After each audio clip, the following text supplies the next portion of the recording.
Hello, magandang umaga, magandang hapon, magandang tanghali kung anong oras nyo man ito napapanood. Okay, pag-usapan natin itong ginagawa ng mga dagang dingding laban dito kay Sir the Kings. Oh, tignan natin na. Okay, ito. Yan. So, play natin. Mga idol, sino yung nakakakilala dito kay Kalbo? Ito yung napakalakas manera na grupo ng mga vlogger, lalo na pag mayroon silang gagatasan sa iyo. Kagaya na lamang ng biktima nila na si Francis Leo Marcos, o mas kilala sa pangalan na Francis Mangusin, 'di ba? Sinira nila ng sinira, pinagtulungan nila, tapos yung mga video nito ginagatasan.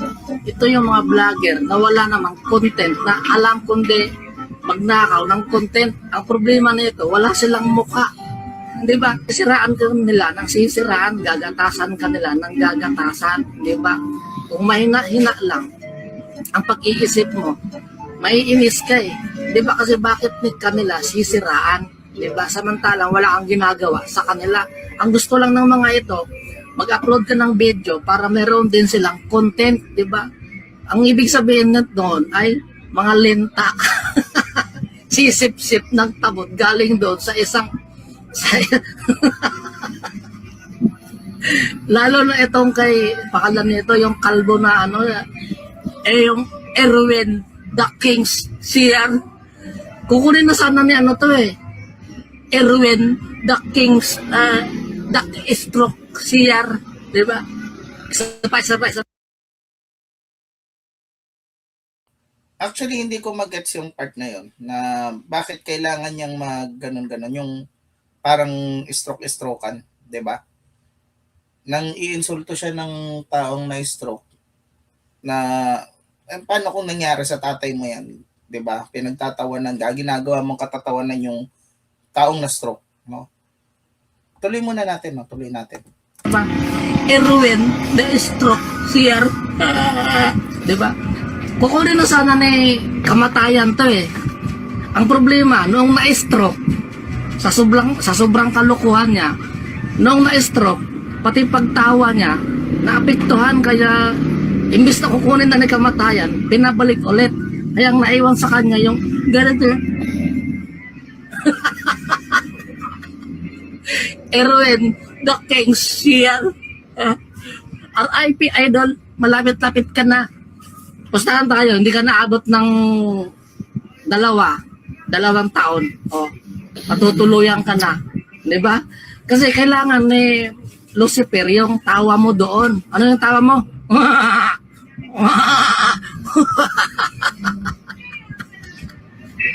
Kung gusto mong mag-vlogger, pag-content creator, gumawa ka ng unique na sarili mong content. Hindi yung magko-content ka ng content ng iba, di ba? Pinaghirapan ng iba, nanakawin mo, i-upload mo sa sarili mong Facebook pagkakakitaan mo, tapos sisiraan mo pa yung tao na may-ari ng video, di ba? Ang pinakamadaling salita noon, kumakain ka ng galing sa pagnanakaw, di ba? Ang tigas din ng pagmumukha mo, no? Ang tigas din ng sikmura mo, no? Kung kinang-ina ka, no? Di ba? Okay lang yung magnakaw ka ng video ng iba, pero kasi maintindihan pa na hindi ka marunong. Yan, dyan sa part na yan, nag-ano na siya, nag-i-stumble na siya ng mga, nagfa-fumble na pala yung mga sinasabi niya, no? Okay lang daw pagka nagnakaw, pero tapos hindi niya tinuloy. By the way, no, nagnanakaw ba talaga si Sir Erwin ng content? Kung alam niyo naman, di ba, si Sir Erwin ay gumagawa ng sarili niyang content. Gumagawa siya ng mga kanta, di ba? Gumagawa siya ng mga, mga, ang tawag dito, impersonation, di ba? Impersonation na hindi nga kayo pinapansin nitong taong to eh. Tapos ginawa niya yan na awayin siya. No? Hindi ko maintindihan kung bakit nyo tinatarget si Sir Erwin. Sige, tuloy natin. nung gumawa, maintindihan pa na magnanakaw ka lang. Pero yung sisiraan mo pa, yung may-ari ng video, saka mo gagatasan, di ba napakawalang hiya mo? Di ba? Kaya malapit ka nang kunin ni Satanas. Kaya mag-ingat-ingat ka, idol. Di ba sa pinaggagawa mo? Ang sinisiraan mo, yung mga tao na mayroong kaya, anong gusto mong sabihin? Naninira ba si ano? In the first place, kinuwento lang ni Sir Erwin yung kanyang naranasan dito sa nung sumama siya dito kila FLM, 'di ba? Yun lang naman yun eh. Sumama siya kay FLM, kinuwento niya kung paano siyang hindi binayaran, kung paano siya nagamit doon sa sa mga humanitarian kuno nito ni FLM. Paanong paninira yun? Yung pagkukwento niya ng experiences niya na nangyari sa kanya nung nandun siya kay FLM. In fact, hindi nga sinagot ni FLM yan eh. 'Di ba? Hindi nga niya sinagot yan, eh. Pinabayaan niya lang. So, pwede mong sabihin na impliedly inaamin niya 'yon, no? Na kasi dumating sa harap niya yan tapos sinabi niya hindi niya daw hindi daw niya kilala si Erwin the Kings. Ang dami-daming nakakita sa mga live stream nila dati na kasama yan si Erwin the King sa mga co-host niya. So, paano yun? 'Di ba? Okay, pakinggan pa natin yung sasabihin. Pati ito, yung ewan ko kung ano mo. Ewan ko ba kung ano yan? Yung naka-eyeglasses na yan. Naka-sunglasses na yan. Diba? Na ibig mo sabihin, babayaran ko nung tao na sinisiraan mo para hindi mo siya siraan? Para may pambili kang gamot, di ba? Pambili kang gamot para sa iyong mga maintenance na gamot mo? Ha? Ano? Ulul! Ayan, Okay. So, pag-usapan natin yung yung libel. Tignan natin kung libelous ba yan, no? Okay. So, ito ay libro ito ni tawag dito. Ito ay libro ni Justice Reyes, no? Okay. Ano ba yung libel?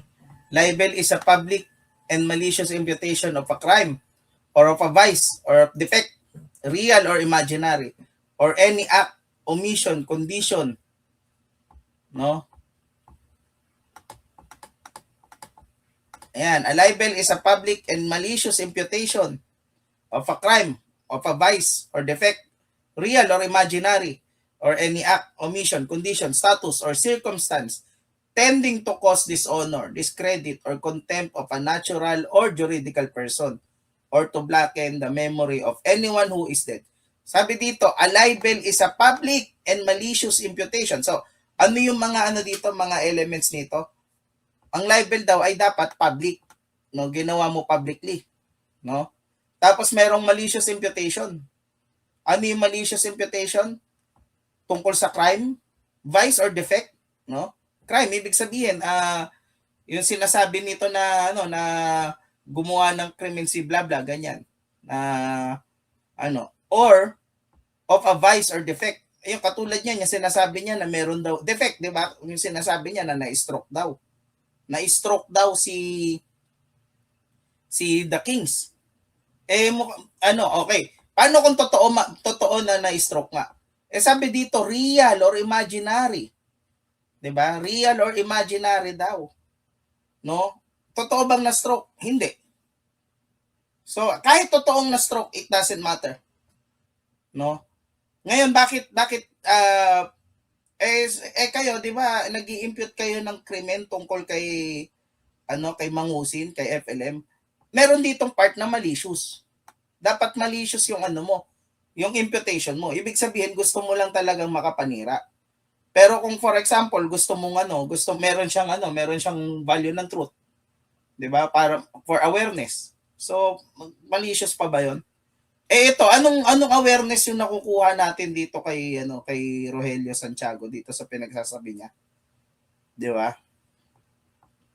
Anong value yung pwede nating makuha dito sa mga ini-impute niya tungkol sa na-stroke daw si no? Ayan, there must be yung mga elements, there must be an imputation of crime or vice or defect, real or imaginary, no? Imputation must be publicly made. Ibig sabihin ginawa sa public.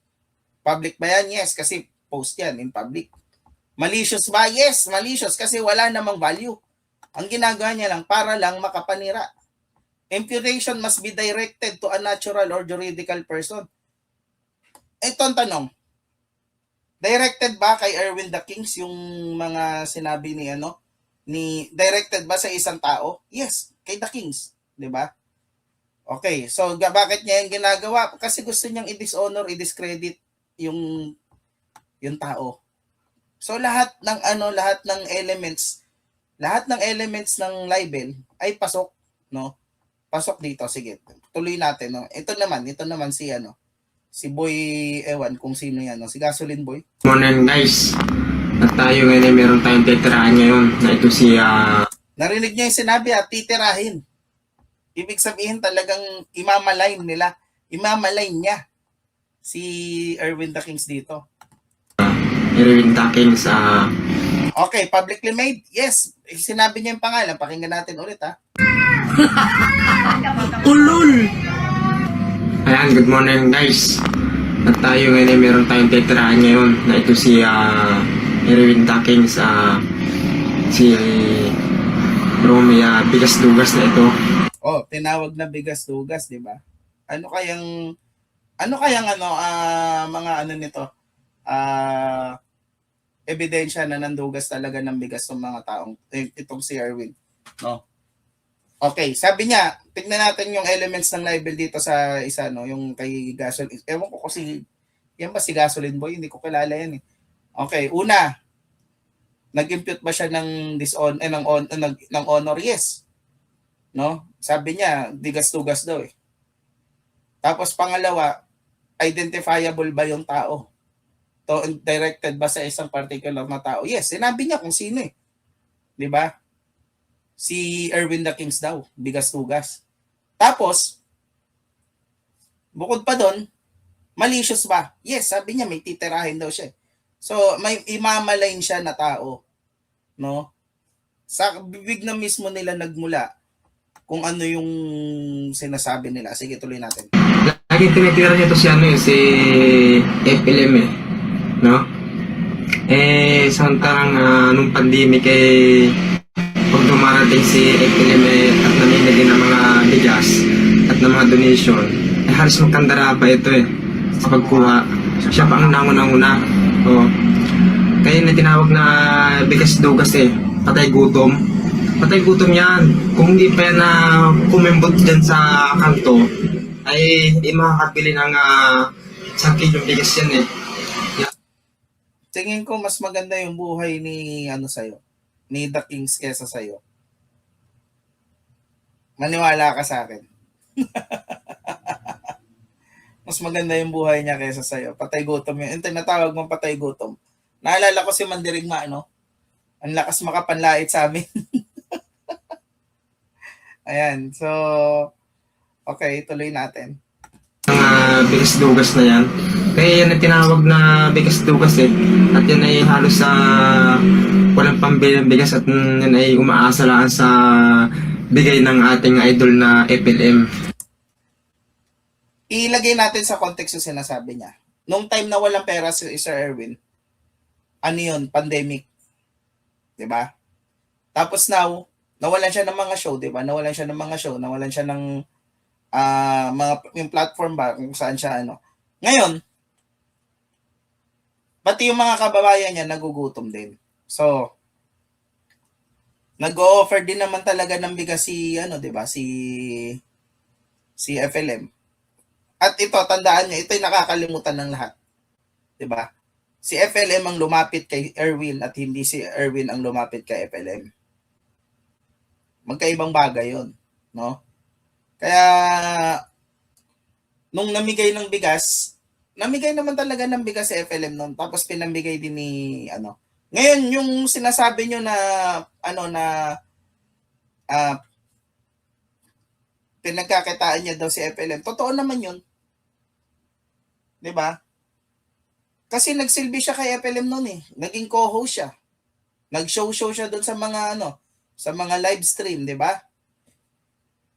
Ngayon, syempre, kailangan mong magkaroon din ng doon, ng kita kasi a man has to feed. Tapos fair payment for fair work. 'Di ba? Ikaw ba dyan ba sa ewan ko kung si Gasoline Boy to pero kung si Gasoline Boy to, ikaw ba okay lang ba sa'yo na hindi ka saweldohan? Tapos pagka humihingi ka ng pera na bayad sa'yo, sasabihin mo, kinukwartahan ka lang, ay tawag dito, patay gutom ka. Okay lang ba sa'yo yun? Nung pandemic. Unang-una, kayong dalawa, di ko kayo kilala. Bigla na lang kayong parang kabuting susulpot sa sokmed tapos magtatapang-tapangan. Ba yan? Kung ano nangyayari sa Pilipinas, susulputan pa kayo. Basta ito sasabihin ko sa inyo, total, sinabi niyo yung dalawa, panindigan nyo na lang. Nakasave sa akin, pinagsasabi nyo, dalawa lang naman yan. Patutunayan nyo ngayon yung sinabi nyo na yan. Ganun. That's fair. Fair yun. Patunayan nila yung mga sinabi. Ha? Kita-kita tayo ha? Magsama kayong dalawa ha? Ayan, narinig nyo na, 'di ba? Na mukhang gagawa ng paraan ito si Sir Erwin. Ngayon, ang tanong, dapat bang tuluyan itong si Rogelio Santos at saka yung kasama niya na mali ko ba kung sino yan? Para sa akin, oo. No? I support Sir Erwin the Kings kasi tulad nga nung sabi ko sa inyo, 'di ba? Nasa entertainment industry si Sir the Kings. Tapos yung pangalan niya mahalaga para sa trabaho niya. Tapos sisirain lang nitong mga nitong mga taong ito. 'Di ba? Unang-una hindi naman sila inaano ni Sir Erwin.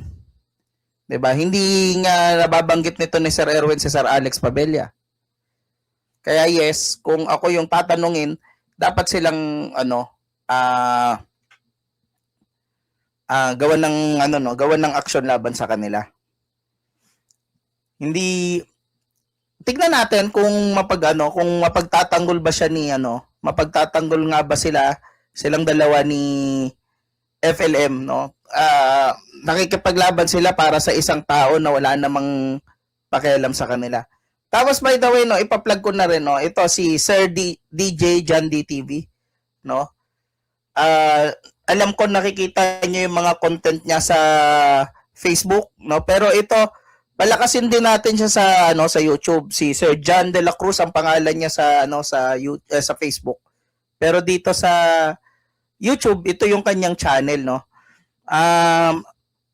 Na-reactan to ni Bungo one time, 'di ba? Ayan, no.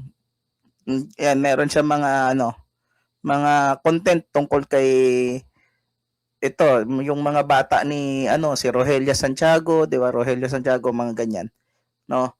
Okay, anyway, maraming salamat po sa inyo. Bye-bye.